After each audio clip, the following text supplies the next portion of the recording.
नमस्कार, आज तारीख है 27 दिसंबर दिन शनिवार। मैं हूं अरुण पांडे। आप सुन रहे हैं द लेंस का न्यूज पॉडकास्ट राउंड अप, जहां होंगी खबरें देश दुनिया की और आखिर में होगी खबर खास।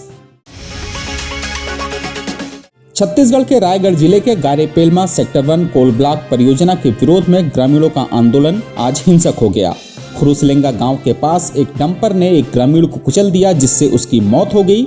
इस घटना के बाद गुस्साए ग्रामीणों ने सड़क जाम कर दी, कई वाहनों पर पथराव किया और कुछ गाड़ियों में आग लगा दी।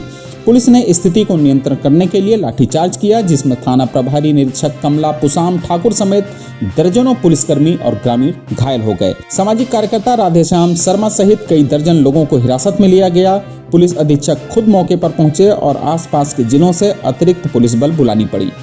ग्रामीणों ने इस घटना के लिए कंपनी और प्रशासन को जिम्मेदार ठहराया है, जबकि पुलिस ने दोषियों के खिलाफ कार्रवाई की चेतावनी दी है।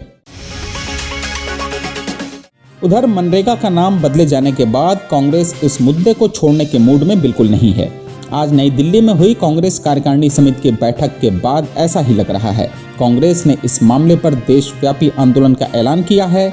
बैठक के बाद हुई प्रेस कॉन्फ्रेंस में पार्टी अध्यक्ष मल्लिकार्जुन खड़गे और सांसद राहुल गांधी ने मनरेगा को समाप्त करने के लिए मोदी सरकार के फैसले की निंदा की। बैठक में सोनिया गांधी सहित सभी दिग्गज मौजूद थे। सोनिया गांधी ने इसे राष्ट्रपिता का अपमान करार दिया। कांग्रेस ने फैसला किया कि 5 जनवरी से देशव्यापी मनरेगा बचाओ अभियान शुरू किया जाएगा। इस बीच इंडिगो एयरलाइंस के संकट को लेकर गठित जांच समिति ने अपनी रिपोर्ट सौंप दी। संयुक्त महानिदेशक संजय के ब्राह्मणे की अध्यक्षता वाली 4 सदस्यीय समिति ने आज शाम नागरिक उड्डयन मंत्रालय को यह गोपनीय रिपोर्ट प्रस्तुत की।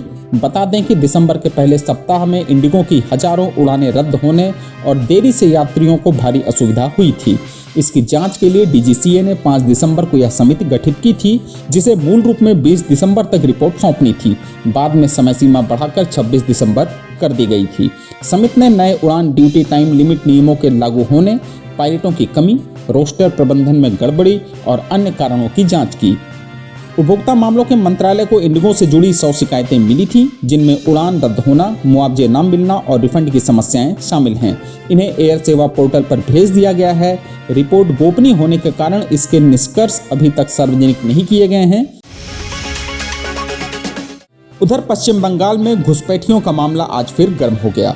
तृणमूल कांग्रेस के राष्ट्रीय महासचिव अभिषेक बनर्जी ने पश्चिम बंगाल में चल रही स्पेशल इंसेंटिव रिवीजन के तहत ड्राफ्ट मतदाता सूची प्रकाशित होने के बाद हटाए गए 58,20,000 नामों में से अवैध बांग्लादेशी और रोहिंग्या घुसपैठियों की संख्या बताने की निर्वाचन आयोग से मांग की। उन्होंने आरोप लगाया कि 2021 विधानसभा चुनाव में टीएमसी की जीत के बाद केंद्र सरकार बंगाल को निशाना बना रही है और राज्य के लोगों को परेशान करने की साजिश रची जा रही है। बनर्जी ने कहा कि बंगाल की कुल आबादी 10.05 करोड़ है, जिनमें से इतने बड़े पैमाने पर नाम हटाना संदिग्ध है। उधर अमेरिकी शोधकर्ताओं ने सैटेलाइट तस्वीरों के आधार पर खुलासा किया कि रूस अपनी नई परमाणु क्षमता वाली हाइपरसोनिक बैलिस्टिक मिसाइल ओरेस्विक को बेलारूस के पूर्वी हिस्से में एक पुराने एयरबेस पर तैनात कर रहा है। यह मिसाइल, जिसकी रेंज लगभग 5,500 किलोमीटर तक बताई जा रही है, यूक्रेन पर नवंबर 2024 में पहली बार इस्तेमाल की गई थी। शोधकर्ताओं ने प्लैनेट लैब्स की तस्वीरों का अध्ययन कर कहा कि वे 90% आश्वस्त हैं कि मोबाइल ओरेस्विक लॉन्चर क्रीवेज के पास इस पुराने एयरबेस पर रखे जाएंगे। यह जगह मिन्स्क से 370 किलोमीटर दूर और मॉस्को से 478 किलोमीटर दक्षिण पश्चिम में स्थित है। विशेषज्ञों का मानना है कि यह कदम यूरोप में रूस की रणनीतिक पहुंच को और मजबूत करेगा। यह तैनाती यूरोप में तनाव बढ़ाने वाली बताई जा रही है। और आखिर में जरा हटके में जानिए कि क्या मैराथन में दौड़ने से दिल को नुकसान पहुंचता है।